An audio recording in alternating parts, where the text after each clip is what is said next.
अहमदनगर के अंदर बोलता है, सॉरी रामगिरी महाराज नासिक में बोलते हैं, और अहमदनगर में इनका जब सभा होती है तब बोलता है कि अगर मेरे रामगिरी महाराज को ने किसी ने बोला तो उनके मस्जिदों में घुस के हम चुन चुन के मारेंगे। तो नीतीश राणे का राज नहीं चालू है, उसी बोलता है, वो बोलता है, उसके अंदर इतनी हिम्मत और ताकत नहीं है।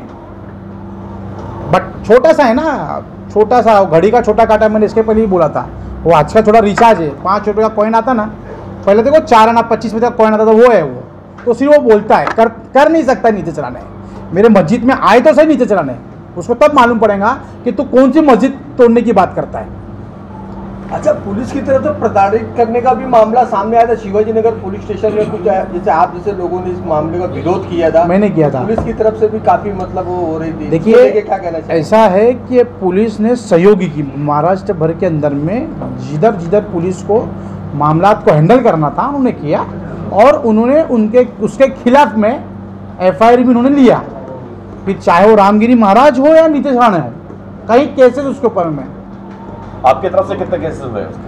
देखिए 8 की खबर है, आपकी तरफ से कितने? मेरे 1 किया है, और अभी हाईकोर्ट में जा रहा हूँ। पिटीशन बस 2 से 3 दिन में, उम्मीद है कि 2 से 3 दिन में पिटीशन मेरा रेडी होगा। आप मुंबई में किया क्या, गांव में किया केस? इधर ही किया है, मुंबई। तो आगे क्या कहना चाहते हो? आप उसके खिलाफ में आंदोलन करने वाले हो? जब वो नीतीश राणे मेरे मस्जिद और मेरे नबी, मेरे इस्लाम के बारे में और अल्पसंख्यक के मुद्दों के खिलाफ में जब ये आवाज़ उठाएगा, तब तक रियान मेमन उसका विरोध करेगा। इसी तरह से आवाज उठाता रहा तो क्या आप अपने पद से इस्तीफा देंगे? बिल्कुल नहीं। किस तरह का विरोध प्रदर्शन होगा आपकी तरफ से? किस तरह का विरोध आंदोलन होगा, विरोध प्रदर्शन? वो टाइम पे सब मालूम पड़ेगा ना, कुछ बोल नहीं सकते कि किस तरीके से होगा, क्या होगा। हो सकता है उस वक्त पेट्रोल जला के जल भी जाऊं। आज तक आपके पार्टी हाईकमान ने इस मुद्दे को गंभीरता से क्यों नहीं लिया? लेगी, कोई एक्शन आज तक उठाया? लेगी उसके ऊपर में।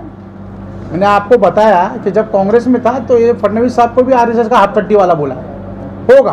आप भी आत्मदान करने की बात सीधे सीधे लाइव कैमरे पे कह रहे हो, आपको पता है कि आत्मदान की धमकी देना कानूनन जुर्म है। देखिए साहब, मैं क्या करूंगा, मैं बताओ ना। मैंने आपको सीधा सवाल पूछा, अगर आप कौम की बात करते हो तो कौम के लिए इस्तीफा नहीं दोगे, लेकिन बीजेपी में वहीं पे रहोगे। सुनो, गाली सुनूंगा और वहीं रहने की जो आप बात कर रहे हो, तो उसने बोला है, नीतीश राणे ने बोला है।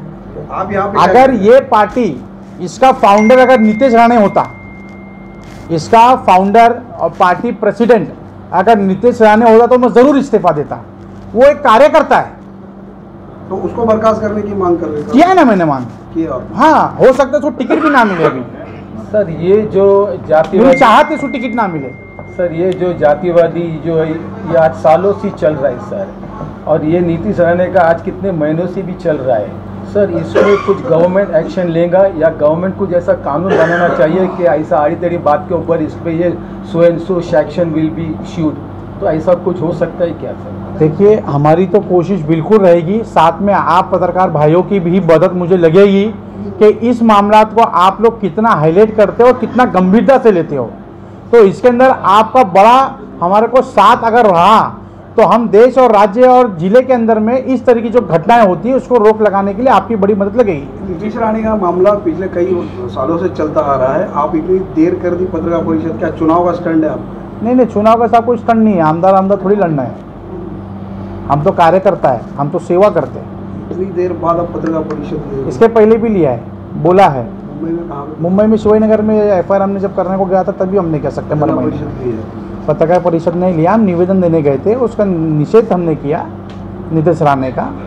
मैं मेरे कार्यकर्ता हम लोग मिलकर वहाँ पर गए, साइलेंटली। जुम्मा का वक्त था, काफ़ी गर्दी थी, पर हमने बिल्कुल भी उसका उल्लंघन नहीं किया और माहौल को ख़राब करने के लिए जब पूरी पब्लिक चलेगी, हम बोला हम कुछ नहीं कर रहे हैं। उसके बाद में हम 15-20 लोग हम जाकर निवेदन देकर आए। आपने कहा था कि देवेंद्र फडणवीस को हमने उनसे बात की थी, तो क्या आश्वासन दिया आपको? देवेंद्र फडणवीस साहब को मैंने इस मामला के अंदर में जो पत्र मैंने दिया था,